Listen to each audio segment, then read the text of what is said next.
Uy, kaway, kaway. Shoutout, shoutout. Shoutout sa buong mundo. Yung di-deliver na naman tayo ng isda, mga boss. Meron ako dito. Diyan, oh. Kasabit sa belt bag ko. Kasi itong box natin, yan, puno rin ng isda yan, oh. Kita nyo ba? Ayusin ko yung camera. Ayan. Yan. So itong top box ko, yan, puno din ng isda. Kita nyo, 6 na plastic. Tapos itong box na to, isda din yan. Di-deliver lang yan, malapit lang naman. Tapos ito pa iso. Wala na kasi pagsasabitan. Let's go. Madagundong 729 pala yung odo. Hoy! Alis na ako!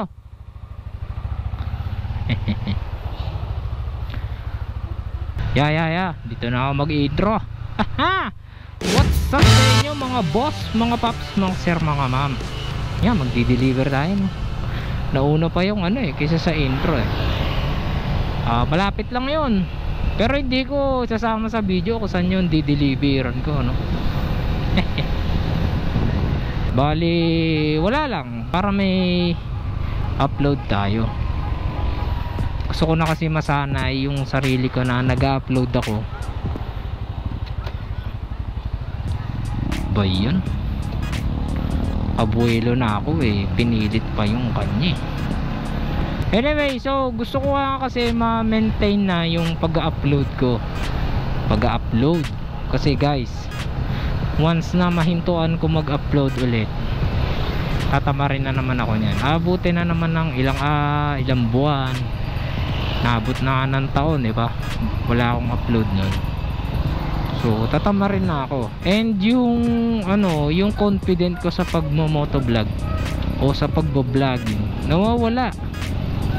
So yun yung gusto ko i-maintain. Kaya gusto ko ma-maintain yung pag-upload.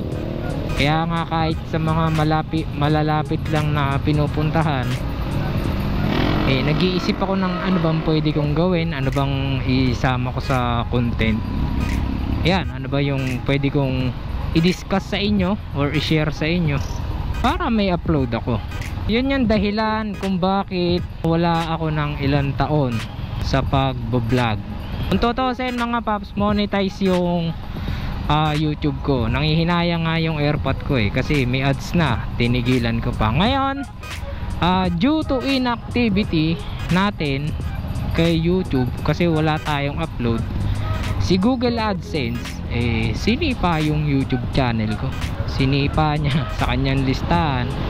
Kaya ako ay naghihit na naman ulit ng requirements para ma-monetize yung video natin. So gusto ko kasi maabot yan ng di baling matagal.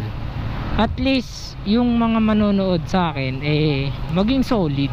Mga solid na viewers na may nag-aabang talaga sa upload ko. Ganyan yung gusto kong ma-achieve dito sa channel ko. Mine-maintain ko yung pag-upload para yung mga subscribers ko ngayon na bumibilang ngayon. Kasi kahit papaano nadadagdagan tayo ng 1, 2, ganyan. So happy na tayo doon, appreciated na yun. So shoutout sa inyo sa mga nagsusubscribe dyan. Kasi yung mga bagong subscriber na ganyan, nag-aabang yan ng upload ko.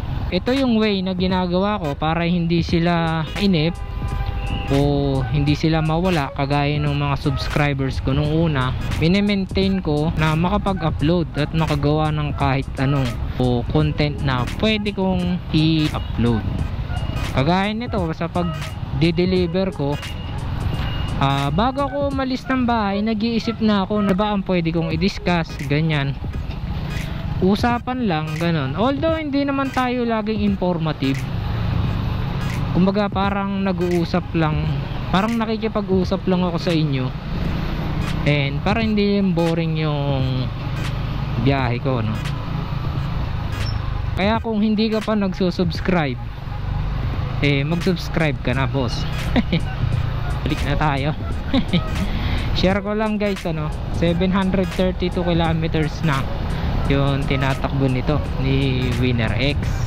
Tapos napansin ko, yung build talaga ng mga stock na suspension, nakadesign yan para sa pandalawahan. Kaya kung mapapansin nyo, pag solo lang kayo, medyo may tigas. Yun ang dahilan. So guys, comment down below nga kayo kung anong maganda ilagay dito sa part na to ni Winner X, ano, kung center box ba or step grill. Kasi ayokong patungan to ng kung ano-ano magagasgas, mapapangit yung itsura nya. Comment down below kayo, ano. So kung makuha yung opinion nyo, yan, papasok na tayo ng Pandibulacan. Pakainit, men. Init po sa paa. Di na kasi ako nagmedyas kasi malapit lang naman eh. Ang problema, mabagal naman ang takbo, kaya may truck palang malaki dun. Maalalay lang lahat.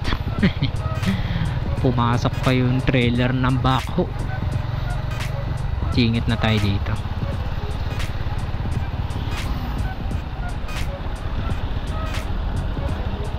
Alam mo yung tipong hindi ka na nga pumuti, paitim ka pa ng paitim. Hayop na yan. Mamaya na lang guys, pagbalik ko, no, kasi malapit na yung pupuntahan ko. Okay na, medyo matagal din tayo dun, ha. So sa iba naman ako dadaan para medyo lumayo yung ruta natin, ano. Doon tayo sa long route.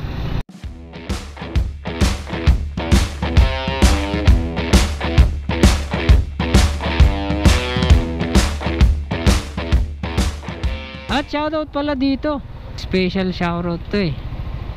Ito, shoutout kay Myra Atienza. So message siya sa akin, birthday daw niya. So binati ko siya ng happy birthday.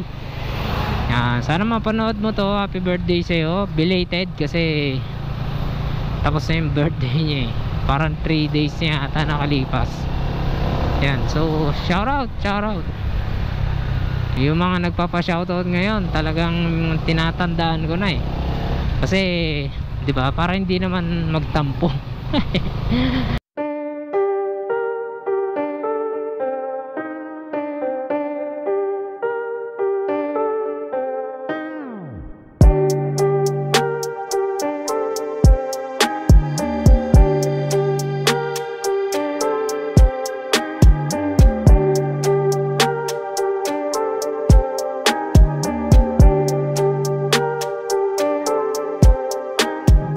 So guys, pansin nyo ba, yung ibang mga motovlogger, nabansagan nila ng pangalan yung motor nila. So yung akin, since ito talaga yung official na motorcycle ko, ito talaga yung motor na sa akin, so itatawag ko dito ngayon sa Winner X ko ay si Alpha. Kasi siya yung una, siya yung unang official na motor ko, diba? Welcome Alpha. Di na kita tatawagin si Winner X mula sa araw na to. Ikaw na ngayon si Alpha. From now on, ikaw na si Alpha. Yung daan dito sementadong magaspang, tapos may mga butas-butas. Kung masyadong ramdam kay Alpha yung ano, yung bounce, diba?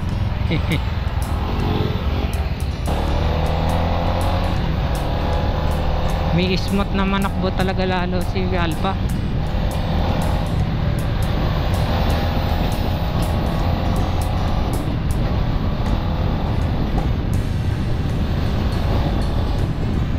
So hanggang dito na lang tayo mga boss, mga paps, mga sir, mga ma'am. Salamat sa pagsama sa akin. Salamat sa panonood. Kung umabot ka dito sa dulo ng video na to, ay shoutout sa'yo. Comment down below ka dyan, shoutout kita sa susunod nating upload, ano.